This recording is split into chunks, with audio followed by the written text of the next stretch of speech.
Na verdade, eu já cheguei numa síntese razoável entre as duas exposições, né? Tanto do professor Andrei, tanto da perspectiva do Guilherme, e o Christian e o Rogério, que são meus dois amigos politólogos, podem me corrigir se eu estiver equivocado. E, na verdade, a perspectiva do Andrei, e, obviamente, né, para além da crítica, onde, obviamente, todos nós concordamos, que existe um uso normativo do termo judicialização. Quer dizer, a apropriação pelos atores, né, dos conceitos produzidos na ciência social é algo razoável e que não nasceu com a judicialização. Isso, na verdade, aconteceu com diversos outros conceitos, né? E, obviamente, quem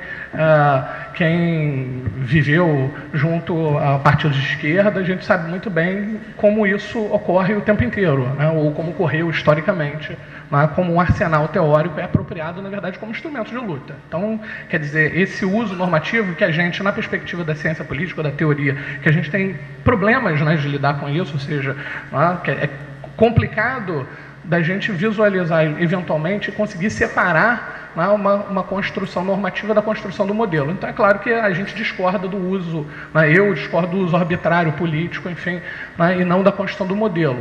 Nesse sentido, né, a utilização de um conceito, ou a busca para a construção de um conceito, é exatamente para a formação de um modelo conceitual que vai permitir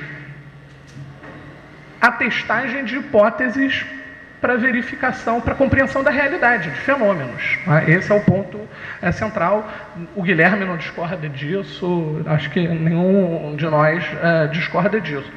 Agora, o que eu vejo, na verdade, que talvez seja o ponto central desses autores que tratam da judicialização, e aí do Luhmann, de toda a escola, né, que acredita na judicialização como um fenômeno, né, e, na verdade, essa perspectiva crítica, que eu acho bastante interessante, do Andrei, é, na verdade, uma questão de separação do judiciário em relação ao sistema político do ponto de vista analítico, ou seja, até que ponto, né, o judiciário ele é separável analiticamente do sistema político, ou ele, na verdade, na perspectiva analítica, ele tem que ser entendido como parte do sistema político. Porque, veja só, se eu compreendo que o judiciário é parte do sistema político, é razoável que, lá no Império, os juízes fossem longa-manos da ordem política. E que qualquer alteração nos mecanismos processuais, procedimentais ou redistribuição de competências, na verdade, isso é tão somente o quê? Uma acomodação ou uma reacomodação da ordem política. Então, na verdade, nenhuma surpresa nunca vai ocorrer no reequilíbrio entre os poderes, nem conjunturalmente. Nunca. Porque, na verdade, tão somente vai ser o quê?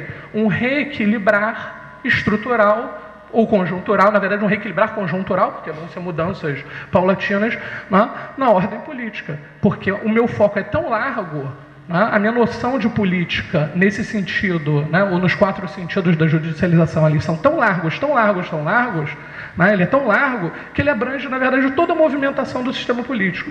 Isso talvez seja um problema. Quer dizer, para mim, na verdade, compreender os 4 sentidos daquele artigo seminal, né, do professor Andrei e da Débora Maciel, do qual ele extrai esse debate, é interessante porque realmente no meu trabalho de doutoramento, eu com certeza estou muito mais inserido numa faceta que está próxima ao uso social do judiciário, a legal mobilization, sem dúvida, né? Mas o ponto central, e esse talvez seja o foco, e aí a gente vê, e fica bastante evidente quando a gente passa para a exposição do Guilherme, como existe um pressuposto, né? E ele fez uma questão de distinguir bastante, do ponto de vista teórico conceitual, de forma bastante evidente, que a decisão judicial ela é muito diferente do ponto de vista analítico da decisão política. Ora, se existe essa distinção, é razoável que um reequilíbrio entre essas searas decisórias, que ela vá permitir a possibilidade da compreensão da emergência, e aí, obviamente, logo no início da exposição dele, ele já fala isso, ou seja, a localização do fenômeno da judicialização. Que, na verdade, para o Andrei, como um conceito cognitivo, não é muito razoável, porque, no final das contas, sim, é tudo político. né? É tão somente a política se reestruturando, se reorganizando. Foi o que eu apreendi, eu não sei se eu na verdade fiz, se eu fiz uma apropriação equivocada, vocês me corrijam se eu estiver errado. Eu, na verdade eu aprendi muito nessa exposição de vocês e, sem mais delongas, na verdade já devolvo a palavra para vocês. Obrigado. Para mim, quer dizer, não para mim, enfim, para todos os estudiosos com que tenho aprendido, não há decisão jurídica que não seja também política. Como dissociar, como disse o professor Veronese, o judiciário do poder? O judiciário é poder e interessa ao judiciário com poder manter uma ordem social e política também, não é? Quer dizer, e não só o judiciário que é obrigado a decidir, a administração pública também é obrigada a decidir. Se ela não decide, é outra coisa, mas ela é obrigada a decidir. Então, quer dizer, como a política são as relações de poder, o judiciário influi e muito sobre as relações de poder. Não há judiciário isento, não há nada que seja isento, muito menos sentenças judiciais. Obrigado. Eu vou fazer uma provocação, menos uma pergunta e mais uma provocação. A ideia, talvez que realmente mais marcou o meu entendimento da exposição dos dois, foi essa que o Veronese colocou, né? A ideia de que talvez não seja possível considerar o Poder Judiciário um elemento distinto, né, da dinâmica política. Nesse sentido, me parece muito interessante, eu creio que vocês eventualmente discorressem sobre isso, o fato de que o desenvolvimento histórico, né, a decadência histórica nos últimos 25, 30 anos do Estado de Bem-Estar Social, ela funcionou para e passo com o reforço, enquanto as instituições estatais relativas à Seguridade Social, né, elas entraram em decadência, ao mesmo tempo se deu reforço das instituições estatais de controle social repressivo. Tá? Então, este é um elemento. Né? O outro elemento é que no Brasil, né, que isso está acontecendo mais recentemente, né, nos últimos 10 anos, a gente tem observado as estatísticas, especialmente as estatísticas do Ministério da Justiça, em que o incremento da atividade repressiva, ele se transformou a punição na atribuição de sentenças de reclusão em massa, especialmente na cidade de São Paulo, né, Andrei? No estado de São Paulo, né? De 94 para 2004, de 45 mil presos para 170 mil presos, né? O pessoal está prendendo 10 mil pessoas por mês lá. Por outro lado, no que diz respeito ao entendimento da Constituição no Brasil especificamente, né, um ponto que o Guilherme tocou também en passant, a gente percebe a cristalização na doutrina constitucional da distinção entre direitos individuais e direitos sociais, no sentido de que enquanto a Constituição, ela própria, não estabelece uma distinção formal ou substancial entre direitos individuais, liberais ou direitos sociais, por exemplo, direito à segurança pública e direito à educação, eles não são vistos formalmente ou materialmente como distintos. A doutrina constitucional brasileira tem feito sistematicamente essa distinção, no sentido exatamente de considerar os direitos liberais como direitos subjetivos, ou seja, como direitos que podem ser e devem ser prestados automaticamente pelo Estado, somente recebendo a demanda, se for o caso, e os direitos sociais como direitos prestacionais. Só presta direito social se o Estado tiver dinheiro. Né? E considerando, inclusive, que os direitos liberais não, eventualmente, demandam volume, né, financeiro do Estado para que isso aconteça. Então, eles estão pressupondo, esses doutrinadores, que, por exemplo, a prestação de segurança pública não demanda grande mobilização do erário público. Né? Então, existe essa contradição aí que está chegando ao Poder Judiciário, e eu queria que vocês se posicionassem, né, até politicamente. Será que O Luhmann, ele realmente não estaria fazendo essa distinção, por exemplo, Guilherme, entre direitos liberais e direitos sociais, né? Queria saber um pouco mais sobre essa questão.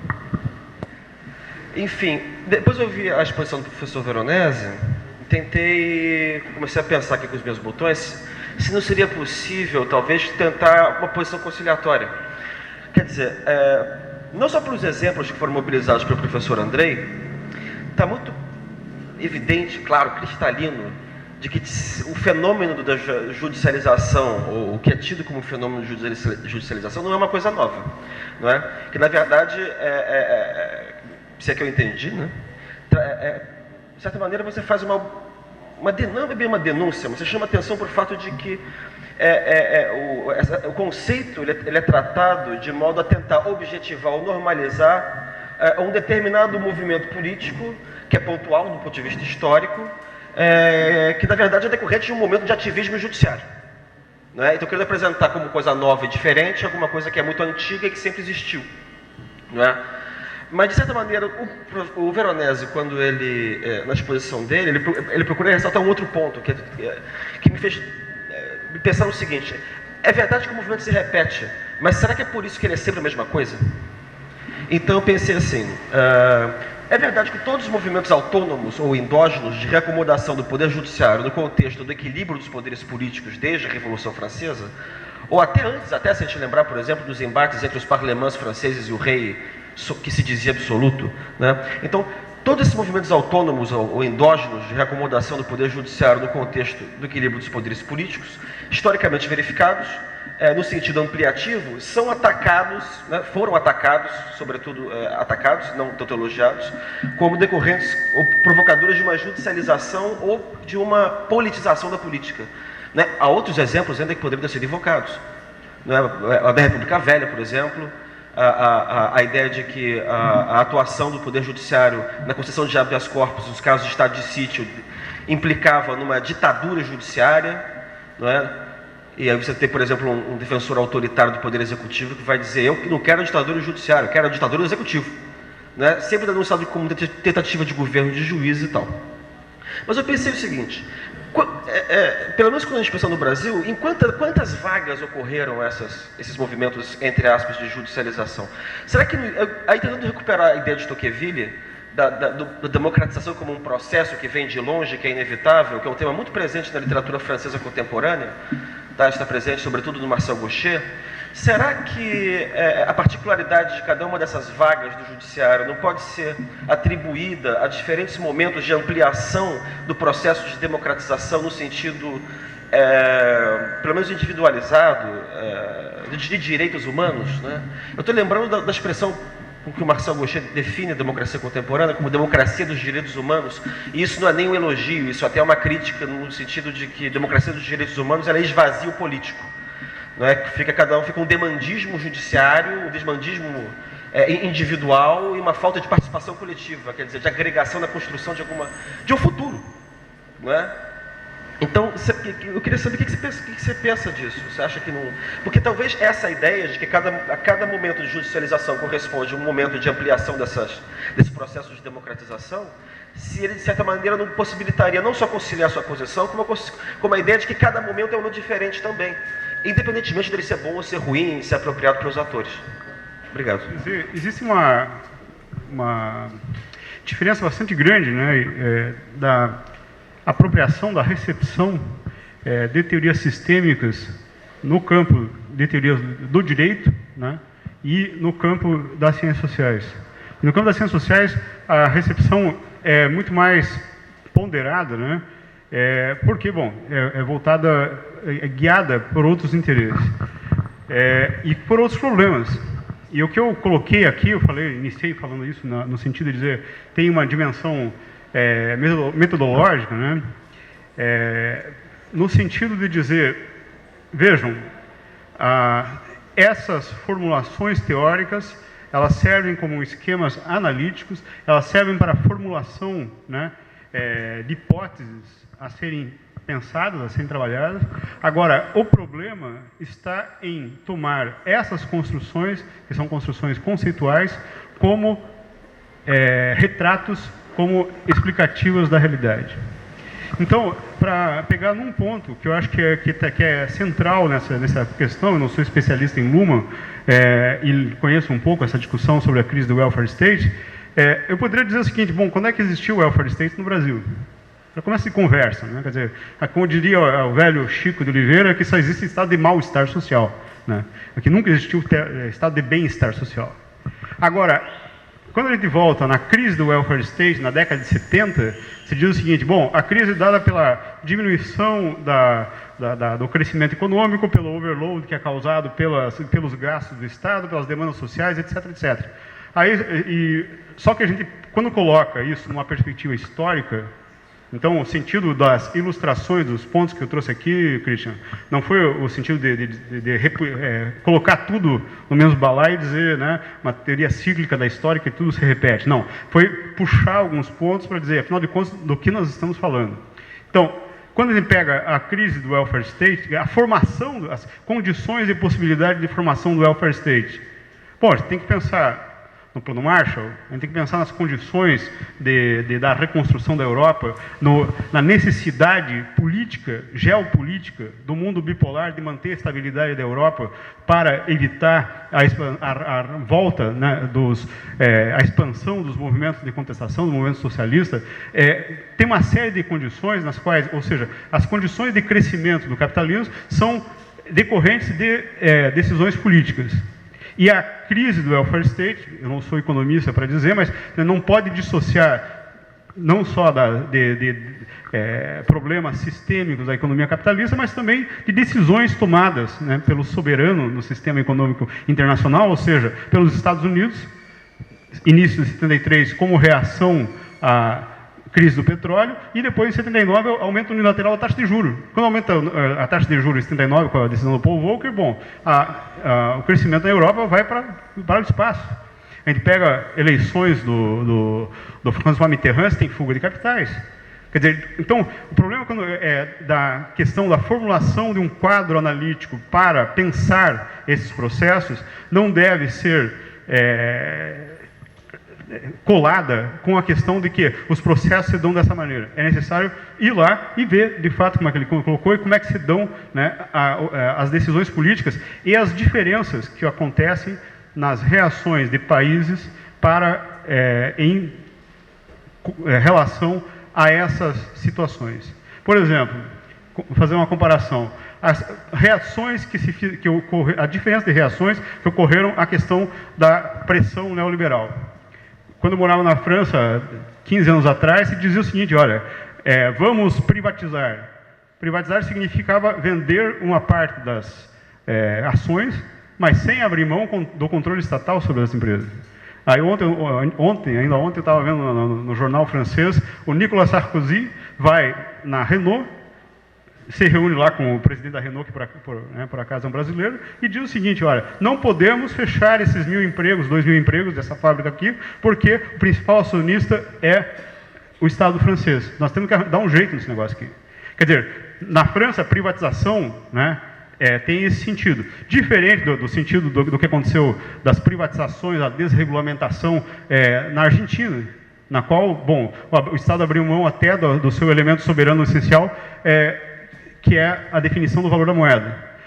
Diferente do que aconteceu no Brasil, no qual ocorreram privatizações, desregulamentações, mas uma boa parte por resistência dos movimentos políticos, né, dentro dos quais uma boa parte dos juristas, não ocorreram as privatizações da Petrobras, etc., etc., BNDES. Hoje, como se diz, o Brasil está preparado para enfrentar a crise, etc., porque nós temos instituições públicas de crédito, temos a Caixa Econômica Federal, temos o BNDES, temos o Banco do Brasil. Bom, então, aqui no Brasil ocorreu uma vaga neoliberal, só que essa vaga neoliberal foi diferente da Argentina. Desregulamentação. Ainda ontem, né, no mês de julho, fracassou, né, a rodada de Doha, porque a Índia não abriu mão de seu poder de determinar restrições à importação de alimentos.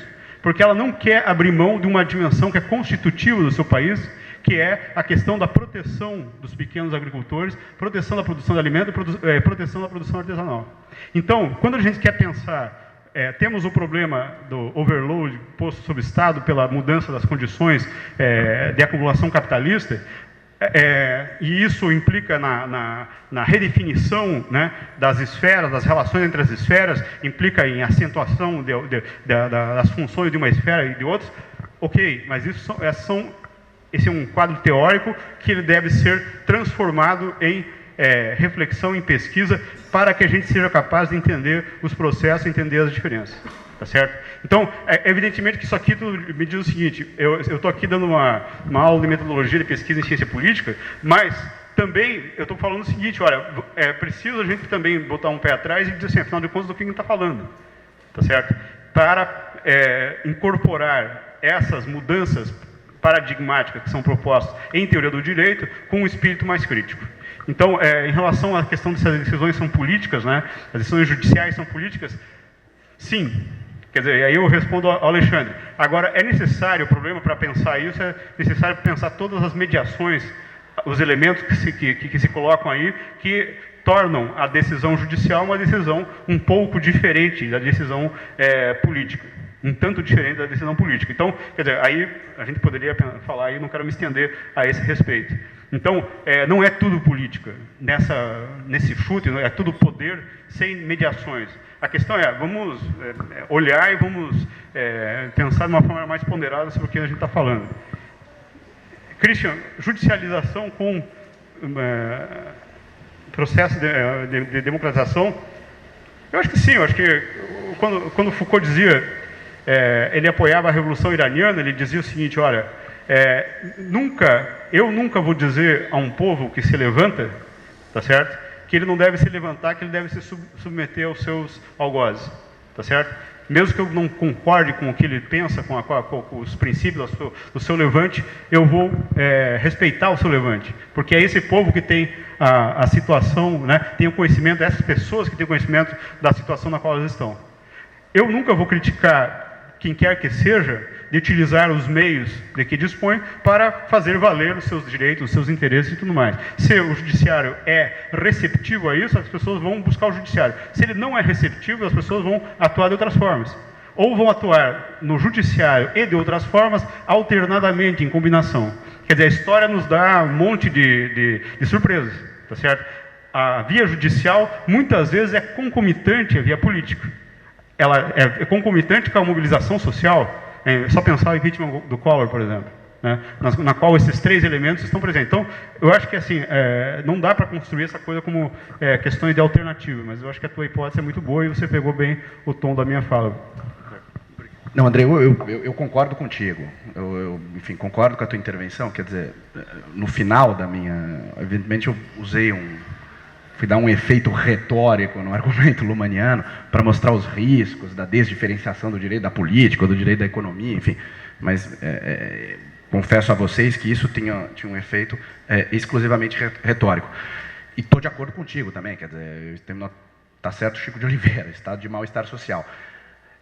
Agora, essa descrição que o Luma faz sobre judicialização do debate público, judicialização da política, quer que o seja, quer dizer, é uma coisa... Evidentemente, não são conceitos... São conceitos teóricos, com extrema dificuldade de operacionalizá-los empiricamente, mas é uma pretensão teórica de descrever a realidade europeia.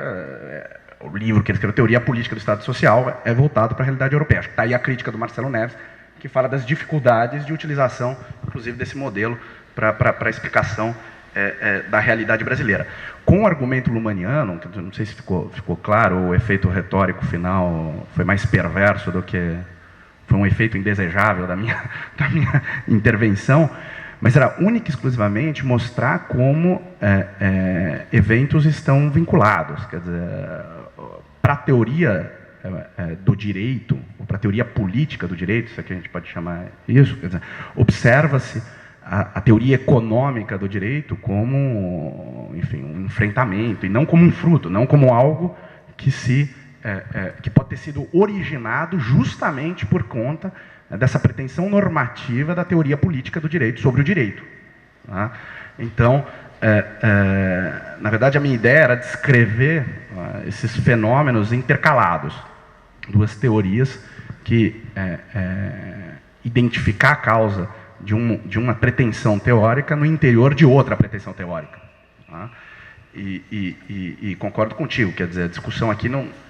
No final, o efeito retórico deu a impressão de Brasil e a impressão de que o Luma serve como teoria do direito, ou então como premissa para a construção hermenêutica, dogmática. Quem tentar esse tipo de coisa é um convite para ser infeliz. A teoria dos sistemas não se presta a isso. É uma teoria sociológica cujo autor tenta afastar toda e qualquer pretensão normativa, né, no interior dela. A crítica do Marcelo Neves procura introduzir pretensão normativa nele. Ele, a todo momento, busca simplesmente oferecer uma pretensão de descrição.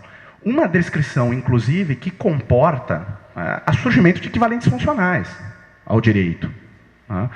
Se num determinado momento, uma abertura escancarada para o sistema político, a adoção de critérios decisórios políticos, uma tomada de decisão que vincule a coletividade, como é o caso das ações coletivas, uma relativização da coisa julgada, nós podemos chegar num estágio em que eu posso descrever o surgimento de um equivalente funcional ao direito. E não há um juízo de valor, não há uma pretensão normativa sobre uma descrição que possa contemplar o surgimento de um equivalente funcional. E de maneira muito rápida, quer dizer, aí do ponto de vista teórico que eu apresentei, a diferenciação entre decisão política e decisão jurídica, e esse autor pretende que exista isso no plano da estrutura social também, é uma diferenciação que existe, né, e que pode ser mantida. E eu, de maneira muito rápida, descrevo-a. Isso tem a ver com aquilo que, com o professor Samuel, a gente vem discutindo há muito tempo, uma sociologia sobre a dogmática jurídica, né, uma descrição do funcionamento da dogmática jurídica. Enquanto as teorias do direito pensam a dogmática jurídica como um mecanismo certo, né, como um ponto de partida inegável que é auto-aplicável, pensem na pandectista, pensem no formalismo jurídico, esse tipo de coisa, ou a sociologia, ou aquela sociologia jurídica dos juristas, pensa a dogmática jurídica como uma abertura a critérios político-ideológicos para orientar a tomada de decisão, a descrição, né, que eu ofereço a vocês inegabilidade dos pontos de partida para esse autor significa inegabilidade do direito positivo. Direito positivo é descrito na sociedade moderna como incerto, contingente, dinâmico e mutável. Portanto, é a inegabilidade de algo que é mutável, dinâmico, incerto e contingente. Isto implica necessariamente, permanentemente, reconstruções desse ponto de partida. Tá? O direito positivo não é auto-aplicável, não é neutro, não é objetivo, implica reconstruções. Tá? Essa reconstrução tentou-se atribuir a ela um caráter científico. Está aí a ciência do direito. Tá? No século XIX e no transcurso de parte do século XX. Tá? O Kelsen, eu acho que resolve esse problema, quando ele afirma que a escolha das alternativas é um juízo político. Não é uma etapa jurídica. O Luma reconhece que o momento da escolha das alternativas pode ser política, religião, moral, caridade, pode ser o que for o momento da escolha das alternativas. O problema é que se eu não crio estruturas, o efeito da retórica transforma a teoria normativa num dever ser. O problema é se o sistema não cria estruturas. E aí o funcionalismo, que esse que é o problema, eu descrevo uma estrutura que exerce uma função na sociedade. Né? Então, se o sistema não cria as estruturas que sejam capazes de bloquear essa alternância permanente de juízos políticos, o sistema não se estabiliza na sociedade. Qual é a estrutura que viabiliza esse tipo de coisa? O Luma vai denominar isso de redundância argumentativa. O juízo é político. Uma vez tomada a decisão, essa decisão precisa criar consistência em relação ao futuro. Ela precisa enfrentar o futuro, essa decisão. Uma vez enfrentado o futuro, um novo juízo político tem o ônus argumentativo do passado. Tem o ônus argumentativo, estou decidindo de maneira diferente a decisão que foi tomada no momento anterior. Isso cria variabilidade no direito. Mas isso, mais uma vez, vincula o futuro. Orienta novas decisões judiciais. É essa estrutura de sentido que é jurídica. Essa estrutura de sentido é jurídica e é contrário à escolha da decisão. Só que ela vincula a escolha da decisão futura.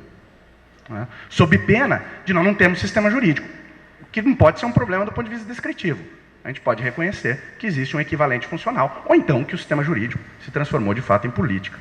Eu esqueci de responder a pergunta do Rogério, eu acho que você deu um roteiro, uma pista importante para fazer uma crítica política da doutrina, né? Acho que a tua formulação, eu concordo com ela, né? Quer dizer, né? Então, essa questão de dizer, olha, tem uma construção que reafirma uma distinção tradicional, sem dirigir para o Lula, mas assim, bom, então tem uma cunha aí sobre a qual a gente tem que pensar o processo de construção e de permanência dos conceitos jurídicos, né, pela elite dos juristas, né?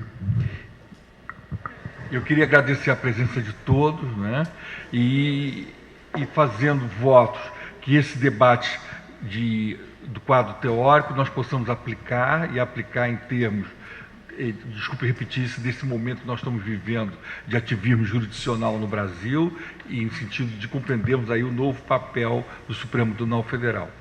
Eu fiquei ansioso para saber dessas considerações, porque fico preocupado atualmente com o quadro da judicialização também. Embora a judicialização muitas vezes se faça necessária, chegou a um grau a crise de legitimação democrática do próprio parlamento, sobretudo das instâncias parlamentares locais e das instâncias parlamentares regionais, que a iniciativa dos órgãos constituídos, sobretudo das funções essenciais à justiça, acaba sendo preocupante. Recentemente mesmo, no ano passado, eu não cito aqui o município, não cito aqui a figura promotorial, não cito aqui a figura judicial, mas no ano passado houve uma manifestação do Ministério Público no sentido de embargar o transcurso do processo legislativo de uma determinada Câmara Municipal, aqui no estado do Rio de Janeiro, na elaboração de um plano diretor. Ainda no debate legislativo, por considerar o Ministério Público que o transcurso do processo legislativo estava aparentemente a prometer o comprometimento de certas instituições do direito ambiental, de sede constitucional, tomou a iniciativa em ação civil pública, sugeriu celebração de termo de ajustamento de conduta, envolvendo a atividade legislativa de uma Câmara eleita pelo povo.